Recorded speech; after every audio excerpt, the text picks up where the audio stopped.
Hey babes, at home Mila Rose here. My dog wants to be a part of this video apparently. So I just got some items from my FabFitFun box that I don't want. So they are first come first serve because they have codes, but if anybody wants these, then they're free for you guys to grab, and I'll show you what they are. So this one is a 9 free meals from HelloFresh. The code is right here, and then the instructions are on the back right here. So if anybody wants this, it's only 1 use. And then I have a 14-day trial HBO Max, and the code is right here on the back. So if anybody wants this, it's a one-time use as well, I'm pretty sure. And then I also have a $15 off FabFitFun box. This is not sponsored, these are just items that I don't want, literally. So this code is right here if you want it.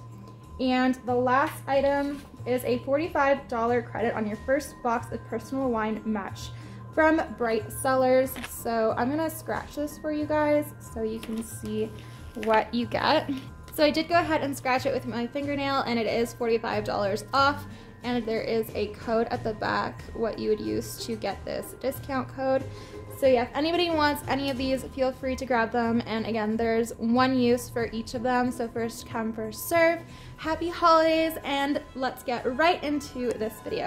Hey babes, happy holidays and welcome back to my channel. If you are new here, welcome. I make tons of adult entertainment style guides and tutorials for you guys to help you improve your sales and also your business and workflow. In this video, we're going to be talking all about lighting and how you can improve your lighting in your videos, and as well as some post editing that you can do to bring up that lighting just a bit more so that is just right. What makes for good lighting? This might depend on what you're going for. If you're going for more of a modern style look, you might want to have really nice bright white lights. I generally work with 2 studio lights, so right now I have 2 on either side, and I'm gonna actually show you exactly where they're placed so you can kind of take a look at what I'm working with here. Here's my camera, here's my other light. My room's a little messy right now. But that is what my light looks like set up right here. And then I have a ceiling light right here. This one is actually a little yellow tone, which is so gross. I wish it was a white light bulb, but I didn't actually bother changing it out. I'm trying to get a white light bulb. White light bulbs are usually a lot more expensive than yellow light bulbs, but they look a lot better on film. When you're setting up your lighting, you wanna make sure that you're not super exposing your lighting, that it's crazy white and there's absolutely no shadows.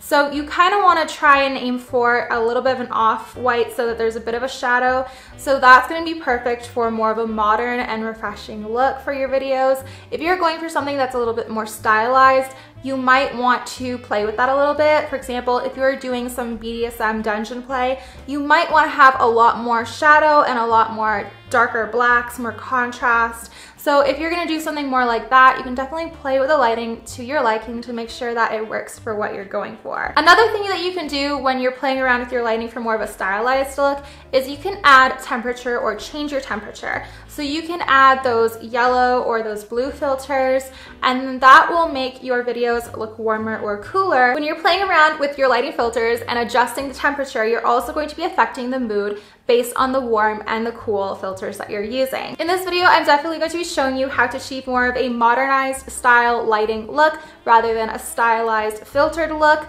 just because it's going to be the most commonly used. So when you hear people talk about lighting and how to achieve a really nice light without having to purchase all these studio lighting and equipment, people usually say use natural lighting, it's the best and it's free.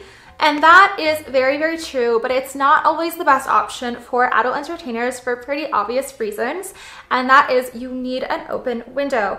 And if you are filming some R-rated content in your bedroom and your windows, your blinds are open, your neighbors or some people passing by on the street might be able to peer in and see what you're doing, and that's never fun, and it doesn't give you the privacy that you want.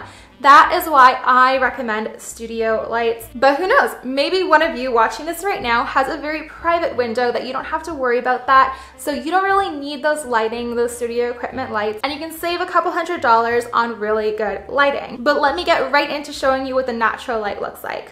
So here my blinds are completely open and I only have natural light coming in. My ceiling light is off, my 2 studio lights are off. There's absolutely no light except for my window light and a candle that I have burning in the background, and that is literally the only light source that I have, and that is all. And it's really not terrible. I mean, you could do better. Most people have a ceiling light that they can work with, so that's completely doable too. Again though, the privacy aspect, I would definitely not be able to do this, to be doing R-rated content in my bedroom with my window, my blinds open, simply because of the lack of privacy. So my studio lights are really, really important to me. So I've just turned back on my studio lighting and my light up ahead, so you can see the difference again between the natural light and my studio lights. Again, the light is starting to go down at sunset, so the light isn't the best that it could be if I was filming at an optimal time of day, but you get kind of the gist and idea of what the difference is between natural lighting and studio lighting, especially the difference of privacy. If you're looking to invest in studio lighting, you really don't have to go that pricey. I got each of my lights for about $40 each. I have a ring light and I have a softbox light. I honestly prefer the softbox, but the ring light I got first. But I actually was looking up on Amazon for an upgrade, and they do have a set of 2 lights for about $275 that were made for like YouTube studio quality videos, and they have the built-in capabilities of changing the temperature as well, giving it more warm or more cool temperature. And those are the lights that I want, but you can get really, really cheap lights for as little as like $20 to $30 per light. Usually about $40 per like softbox light usually will do the trick really, really well. And again, it's under $100 for a set of 2 lights. 2 lights is really all you need in my opinion, and then if you have like an overhead light or also some window light peering through. This one right here, I do have my blinds. One of my blind set is actually like a sheer white, so there's still some light coming in, but it's diffused enough that you're gonna get the privacy that people aren't gonna really know what's going on inside and still get a little bit of light coming in. So that's my current setup that I have for you guys. The last thing I want to touch up on before I get into edits and showing you how to edit your videos to boost your quality in terms of lighting is to talk about the color of your walls and your floors, because that can really throw off and mess with your lights, definitely. So I have white walls, and when I actually moved into this place, I did paint all of the walls like a bland white color because I wanted to make sure that this room, my studio room, was going to be film ready. I did once have to film in an apartment that had yellowish or off-white walls, and it was throwing off my lighting so bad. I didn't even have studio lighting at the time. I had like one light that was very new, and it was the first studio lighting I'd ever had. And then my walls were off-white, they were yellowish, and my floor, my carpet was a disgusting yellow color, and there was absolutely nothing I could do in terms of lighting. Even when I got my second studio light, it did nothing. And then after I moved and the second apartment that I had very white walls, it made a huge difference, and my quality improved massively in terms of lighting simply because of the walls and the flooring. I mean, the flooring wasn't the biggest problem because it's not really going to be in frame usually, depending on where you're filming, your camera angle and all that stuff. But the walls are so crucially important. The only other way you can get around that if you're not going to be painting is getting one of those photography sheets and having that as your backdrop. Obviously, the most foolproof option is going to be painting your walls white, but the photography sheets do massively help, and that is an option for you. I know somebody commented in one of my other videos, I can't remember what it was, but something about skin color and yellow, and that's not at all what I'm referring to. Your centerpiece object of focus can be any color. That is not the issue. The issue is with the color of the lights and also your wall color, because that can affect the lighting that you're getting from your studio lighting or your natural lights. So I'm gonna try and give you a bit of an example to show you what I'm talking about with one of my pillows. So right here is my Happy Place pillow. It's yellow and with a white light. It looks pretty nice. I'm also gonna show you what it looks like against a white wall with white light, and then with yellow light against my white wall, and I'm gonna see if you can see the differences and what you think looks a little nicer. So this is Exhibit A. This is my Happy Place pillow on a white carpet against a white wall with a white studio lighting set up right here. And I'm gonna show you what this looks like with more of a yellow light and more of a yellow background. So here I have my Happy Place pillow with some yellow lighting and my floor, which is a very yellowy orange color, and my white wall. Unfortunately, I don't have an off-white yellowish wall to show you as an example, so I'm trying to use more of a yellow tinted light to show you the difference between this and having it on a white background. So again, the temperature that you're going for really does make a difference too. You can definitely use more of a yellowy, warmer temperature color depending on what kind of mood you're going for and if it works for the video that you're doing. But generally, you just want a nice white light, and that's gonna be the most generic, modern looking light that you can achieve for your videos for quality productions. And now I'm gonna go into editing so that you guys can see how to pop your light just enough so that it's perfect before you export your finished video. Stay tuned. Hey babes, I'm currently editing my video right now, and I'm going to show you how I adjust my lighting on my videos for YouTube and for resale videos as well. I am currently using Filmora, but you can definitely use any editing software that will allow you to boost the lighting, the contrast, the shadows, all that fun stuff. So the first thing that I'm going to want to do when I'm editing in Filmora my videos, I'm going to double click on the clip that's on my timeline. I'm going to click on the color tab and then click Advanced. So this is what the Advanced tab looks like, and I'm going to be using most of these settings except for Vignette, the 3D LUT, and I probably won't use HSL, but I might play around with it. So if I play with the threshold, nothing happens, so I'm gonna leave that. Value, I don't really want to use any value, so I'm gonna leave that. White balance temperature, this is what I will get. If I'm doing anything, I think I would give it a little bit of temperature, but not too much, just a little bit to give it some mood setting. So maybe I'll do a about 0.10. The tint will be like a green purple color, and I don't really like any of this, so I'm going to leave it at 0. I'm not gonna go over what 3D LUT is just because I'm not gonna be playing around with it in this video. So the exposure is going to be boosting that white a lot, and the lighting, I don't really want to use too much of this. I usually like to give just a little bit of a boost to everything, so I'll start with maybe a +5 in all of these things, and if I feel like I need more, I will add more. So the brightness is also going to be playing around with the brightness, and I'll start with a +5, just give it a little bit of a boost.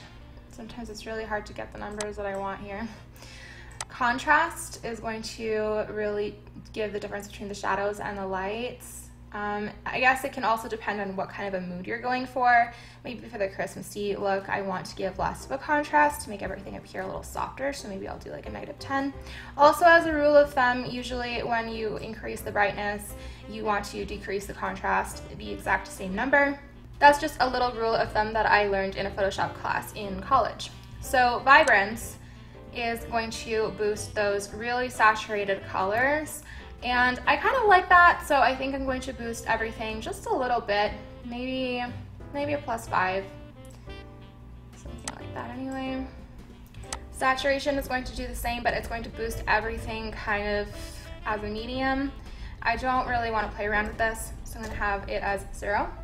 In the lighting tab, the highlights are also going to give the white colors more of a white look. I do kind of like this, so I think I'm gonna give it like a 10 to start with and see how I like it later. The shadows are really going to bring up or bring down the shadows. So I can make them darker or I can make them lighter.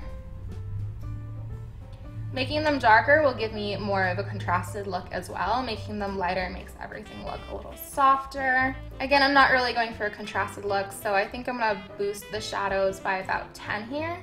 Then the whites are kind of just like those highlights. They're gonna boost those white colors and make them more white. I think I'm gonna start out with a 10 and see how I like it later on.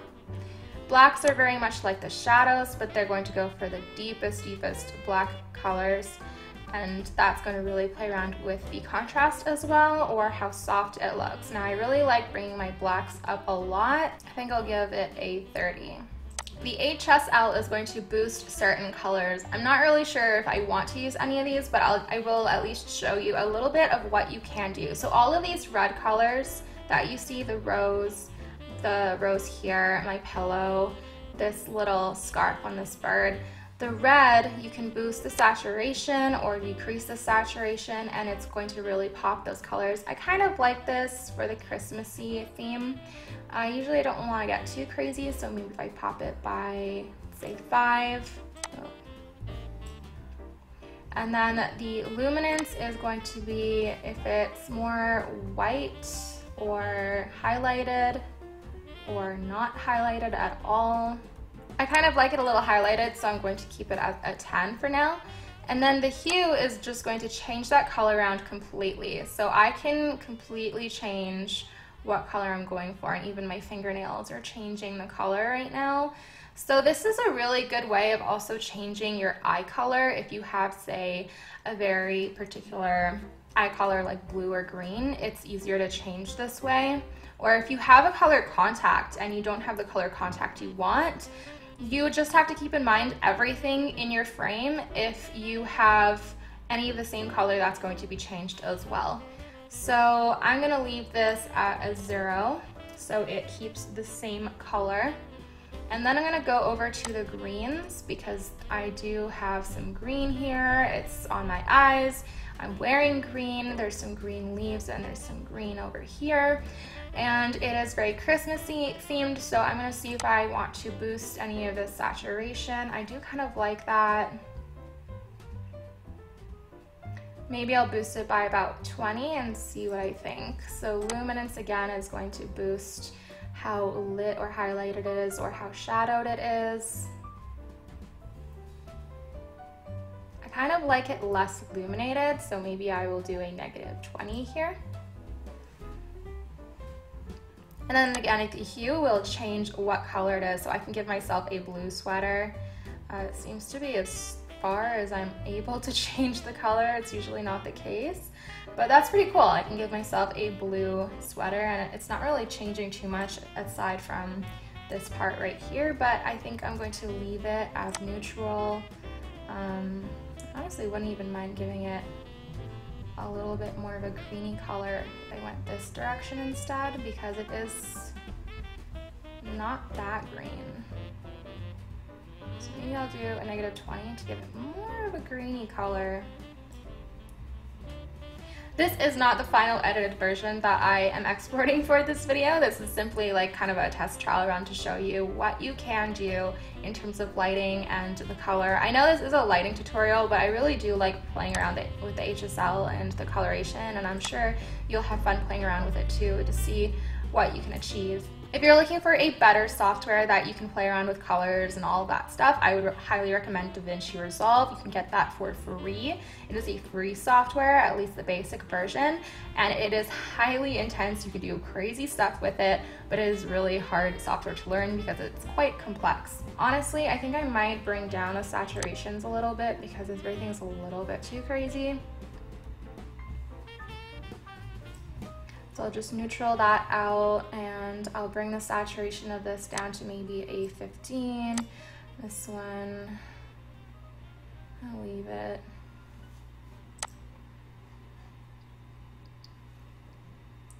And I think I'm also gonna bring down some highlights. So this is just me playing around with whatever settings that I have put on because I think it might be a little too much. I might also bring down those blacks a little bit, maybe by half.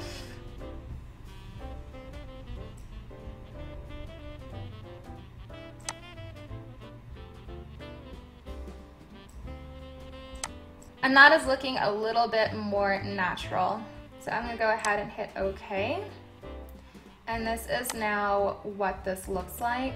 So again, this is the original video, and then I'm just going to hide it by pressing this I button right here, and then this is going to be the final edited version. And as you can see, there are quite some large differences being shown in terms of the lighting, the shadows, the colors, and you can really see the difference by hiding this layer or making it visible.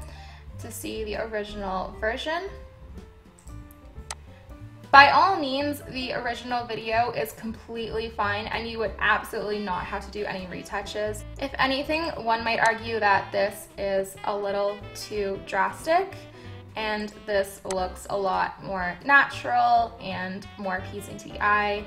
And I completely agree. So it is definitely based on your style, what you're going for, how bright you want your clips or how shadowed you want them. You can definitely do some post edits to bring up everything and to play around with the colors, or you can leave everything more natural with just a really nice lighting setup. I hope you enjoyed this editing tutorial and that it was helpful for you. I hope this video was super informative and helpful for you guys, and I'm definitely going to be filming more adult entertainment guides and tutorials coming soon to my YouTube channel. If you enjoyed this video, please give me a big thumbs up, subscribe down below, turning on the notifications button, and I'll see you guys next time with another video. Bye for now, stay tuned.